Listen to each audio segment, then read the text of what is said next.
Educational society అధ్యక్షులు పెద్దలు గ్యాదరి మాంకాళి గారు, మన సిద్దిపేట ముద్దుబిడ్డ, తెలంగాణ రాష్ట్ర ఎస్సీ ఎస్టీ కమిషన్ చైర్మన్.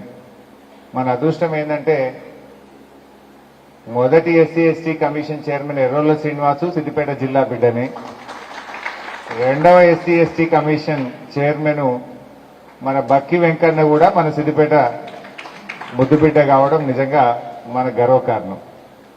గౌరవనీయులు బక్కి వెంకన్న గారు, గౌరవనీయులు ప్రధాన కార్యదర్శి పెద్దలు, ఈ సంస్థ వ్యవస్థాపకుల్లో ఒకరైనటువంటి మన్నె నారాయణ గారు, గౌరవనీయులు రామస్వామి గారు, రాజ్నర్స్ గారు, పాల సాయిరాం గారు, మన్నె సతీష్ గారు, రాములన్న గారు, గ్యాదర్ రామచంద్రం గారు, పార్థసారథి గారు, భిక్షపతి గారు, లక్ష్మయ్య గారు, సురేందర్ గారు, చంద్రమోహన్ గారు, ఇంకా తమ్ముడు సత్యకృష్ణ గారు, భీమసేన గారు, వేదిక మీద ఉన్న పెద్దలు, అవార్డులు అందుకోవడానికి వచ్చినటువంటి చిన్నారులు, వాళ్ళ తల్లిదండ్రులు, మీడియా మిత్రులు అందరికీ పేరు పేరున నమస్కారం. జై భీమ్. నారాయణ సార్, ఇక మీకు చెప్పిన 2 లక్షల రూపాయల చెక్ ఇప్పుడు అందిస్తున్నా. ఇంకొక అయితే మీరు ఇప్పుడు చెక్ రాసినాక 3 షెడ్యూల్డ్ క్యాస్ట్ ఎడ్యుకేషనల్ సొసైటీ వారికి 2 లక్షల రూపాయలు మన సంఘానికి మన హరీష్ అన్న గారు బహుకరిస్తా ఉన్నారు. వారికి కరతాళ ధ్వనులతో అందరూ కూడా కృతజ్ఞతలు తెలియజేయాల్సిందిగా కోరుతా ఉన్నాం. సార్ ధన్యవాదాలు సార్, థ్యాంక్ యూ. అయితే మీరు చెప్పినట్టు 10 లక్షలు చేయండి. నేను ఇంకో లక్ష నెక్స్ట్ ఇయర్ మళ్ళా చెక్లు ఇవ్వడానికి వచ్చినాడు, మిగతా 1 లక్ష చెక్ ఇస్తాను. Thank you sir. సో ఒక మంచి సదుద్దేశంతో ఈ కార్యక్రమం ప్రారంభించారు. అంబేద్కర్ గారు ఒక విషయాన్ని బాగా నమ్మారు. విద్య లేనిదే విముక్తి లేదు, విద్య లేనిదే విముక్తి లేదు అనేటువంటి విషయాన్ని అంబేద్కర్ గారు ఆయన నమ్మినటువంటి సిద్ధాంతం. అంబేద్కర్ గారు అమెరికాలోని కొలంబియా యూనివర్సిటీలో చదువుకున్నారు, యూకేలో లండన్లో చదువుకున్నారు. కానీ చదువుకున్న చదువు తన కోసం కాదు, ఈ దేశ ప్రజల కోసం, చీకట్లో ఉన్నటువంటి ప్రజల్ని వెలుగులోకి తేవడం కోసం తన చదువును మొత్తం కూడా త్యాగం చేసినటువంటి గొప్ప మహనీయులు అంబేద్కర్ గారు.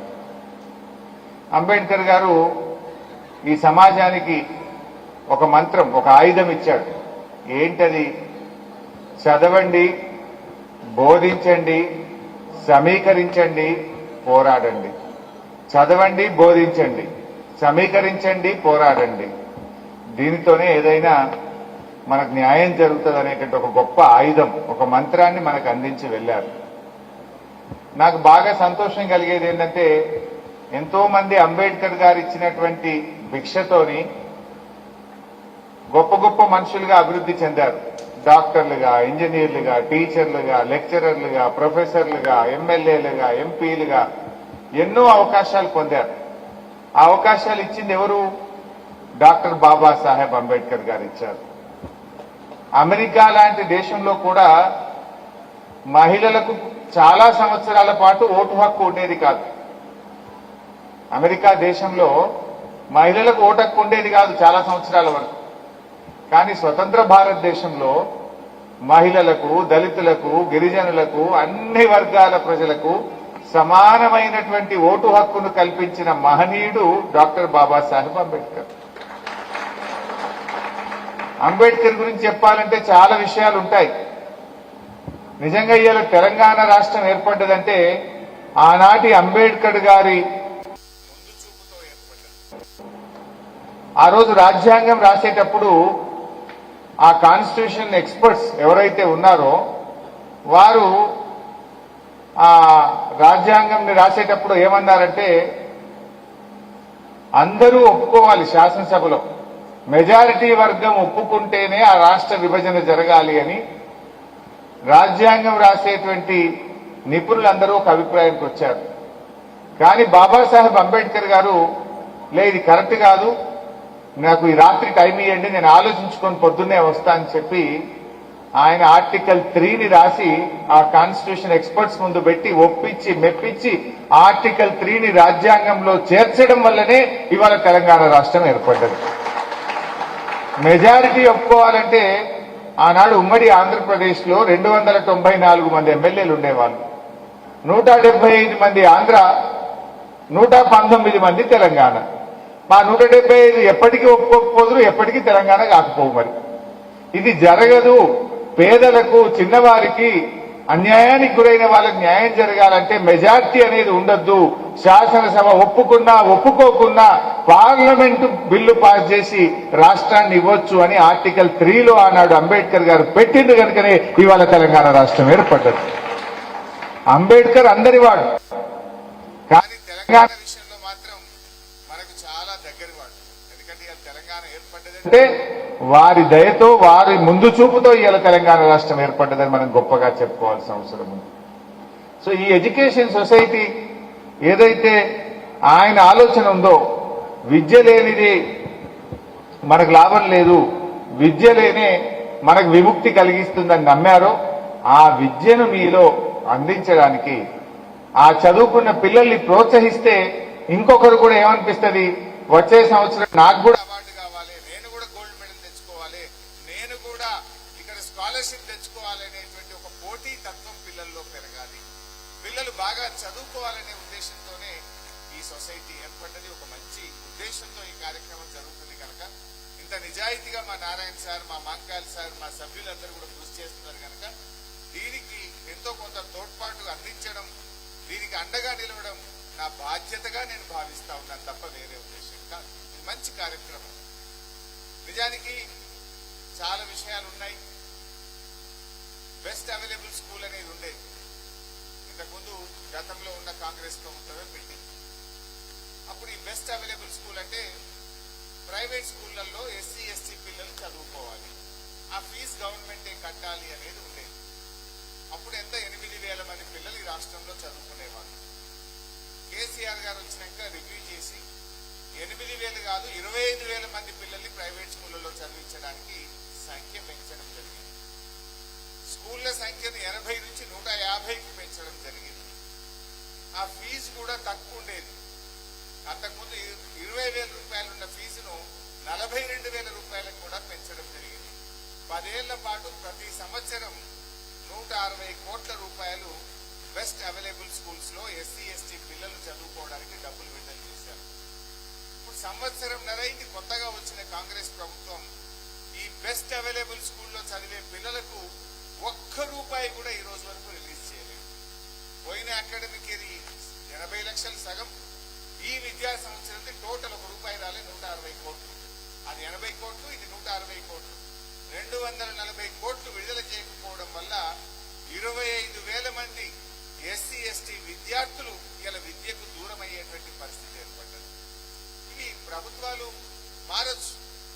ఇది గతంలో కాంగ్రెస్ గవర్నమెంట్ పెట్టింది, టీఆర్ఎస్ వచ్చినాక దాన్ని మార్చకపోగా విద్యార్థుల సంఖ్య పెంచింది, స్కూళ్ల సంఖ్య పెంచింది, ఫీజు పెంచింది, కొనసాగించింది. మరి మీరు వచ్చి సంవత్సరంన్నర అయితే ₹1 ఇవ్వకుండా 25,000 మంది పిల్లల్ని చేస్తే ఎంతవరకు కరెక్టో ఇలా ప్రభుత్వం ఆలోచించాల్సిన అవసరం ఉంది. నేను ఇప్పటికి 2 ఓపెన్ లెటర్స్ రాశాను ముఖ్యమంత్రికి. 6 నెలల కింద రాశాను, మొన్న 15 రోజుల కింద కూడా ఉత్తరం రాసిన. పిల్లలు ఆగమవుతున్నారు, మీరే విద్యాశాఖ మంత్రి, మీరే ఈ రాష్ట్రానికి ముఖ్యమంత్రి, స్పందించండి, ఎస్సీ ఎస్టీ విద్యార్థులకు న్యాయం చేయండి అంటే ప్రభుత్వంలో ఉలుకు పలుకు లేని పరిస్థితి. అదేవిధంగా విదేశాల్లో చదువుకోవడానికి డాక్టర్ అంబేద్కర్ ఓవర్సీస్ స్కాలర్షిప్ పెట్టాం. 20 లక్షలు ప్రభుత్వమే ఇచ్చి అమెరికాలో, లండన్ లో, యూకేలో, ఆస్ట్రేలియాలో పిల్లల్ని చదివించింది టీఆర్ఎస్ ప్రభుత్వం. ఈ ప్రభుత్వం వచ్చినాక దాని మీద కూడా సీతకన్ను. కొత్త విద్యార్థులను సెలెక్ట్ చేస్తలేరు. ఫస్ట్ ఇయర్ పూర్తయి సెకండ్ ఇయర్ చదివే పిల్లలకు సెకండ్ ఇన్స్టాల్మెంట్ 10 లక్షలు కూడా విడుదల చేయకపోవడం వల్ల పాపం ఇప్పటికే విదేశాలకు పోయిన దళిత, గిరిజన, బలహీన వర్గాల విద్యార్థులు చాలా ఆందోళనలో ఉన్నది.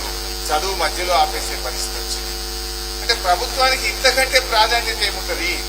ఎస్సీ ఎస్టీ పిల్లలు చదువుకునే బెస్ట్ అవైలబుల్ స్కాలర్షిప్స్ ఎందుకు ఇవ్వరు? విదేశాల్లో చదువుకునే పిల్లల స్కాలర్షిప్లు ఎందుకు ఆపుతున్నారో ఇవాళ ప్రభుత్వం ఆలోచించాల్సిన అవసరం ఉంది. గత 20 ఏళ్ళుగా ఇచ్చిందే కదా, కొత్తగా ఇచ్చే స్కీమ్ కాదు.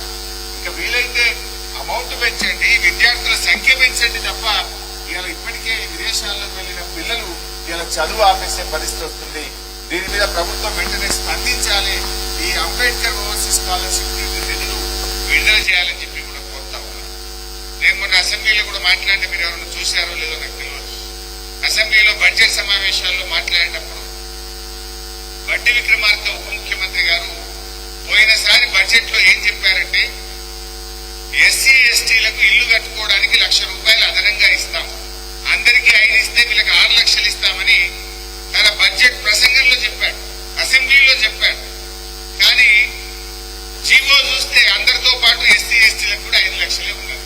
అంటే నువ్వు అసెంబ్లీలో చెప్పినావు విక్రమార్క గారు, నువ్వు అసెంబ్లీలో చెప్పి ఇట్లా మాట తప్పుతే తప్పు.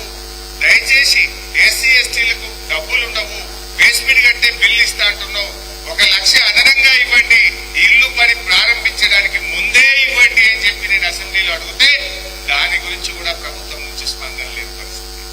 అంటే ఈ రకంగా వాళ్ళు మాటలు కోటలు దాటుతున్నాయి కానీ చేతలు గడప దాటడం లేదు. దళిత బడ్జెట్ ఎస్సీ సప్లాన్ నిధులు విడుదల కావడం లేదు.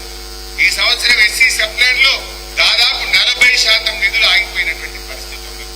అంటే ప్రభుత్వం ఒక డైరెక్షన్ లెస్ గా నడుస్తున్నటువంటి పరిస్థితి ఉంది. ఇంకోటి కూడా నేను అసెంబ్లీలో మాట్లాడిన, ముఖ్యంగా ఇక్కడ ఉండేటువంటి టీచర్స్, మేధావులు, ఉద్యోగులు, మీరు కూడా గట్టిగా స్పందించాల్సిన అవసరం ఉంది. అదేంటంటే జీవో 55, జీవో 29. కేసీఆర్ ఉన్నప్పుడు జీవో 55 ఉండేది. విద్యా ఉద్యోగాలకు జీవో 55 అమలు చేసేవాళ్ళం. కాంగ్రెస్ ప్రభుత్వం వచ్చినాక జీవో 55ని రద్దు చేసి జీవో 29 తీసుకొచ్చింది. నేను ఇది అసెంబ్లీలో కూడా మాట్లాడినా, మీరు కావాలంటే గూగుల్లో సెర్చ్ చేస్తే వస్తుంది. ఏంటిది జీవో 29, ఏంటిది జీవో 55? సింపుల్, 2 లైన్లలో చెప్తా. ఒక 100 ఉద్యోగాలు, ఒక 100 ఎంపీటీఓ ఉద్యోగాలకు నోటిఫికేషన్ పడ్డది. పరీక్ష రాసిండ్రు 100 ఉద్యోగాలకు. మన రాష్ట్రంలో 50% రిజర్వేషన్, 50% ఓపెన్ కాంపిటీషన్ ఈ రోజు అమల్లో ఉంది. మొదలు ఏం చేయాలి? 100 ఉద్యోగాలకు 1000 మంది పరీక్ష రాశారు. 100 ఉద్యోగాల్లో మొదటి 50 మెరిట్. పాత కేసీఆర్ ఇచ్చిన జీవోలో మొదటి 50 మంది ఎవరు టాప్ మార్కులు వస్తాయో ఆ మొదటి 50 మందిని తీసుకుంటారు. తర్వాత 50 ఏంటిది? రిజర్వేషన్. ఆ తర్వాత 50లో ఎస్సీలకు 16%, ఎస్టీలకు 10%, ఆ బీసీలకు ఇట్లా ఆ మిగతా 50%లో ఎస్సీ ఎస్టీ బీసీలను మనం తీసుకొచ్చుకునేటువంటి వాళ్ళు. మొదటి 50లో ఎవరైనా రావచ్చు, ఓసీలు రావచ్చు, బీసీలు రావచ్చు, ఎస్సీలు రావచ్చు. ఎవరు బాగా చదివి ఎవరు పరీక్ష రాస్తే ఆ మొదటి 50లో అందరూ వస్తారు. తర్వాత 50 మాత్రం ఎస్సీలకు ఎంతుంటే గంట, బీసీలకు ఎంతుంటే గంట, ఎస్టీలకు ఎంతుంటే అంత తీసుకుంటాం.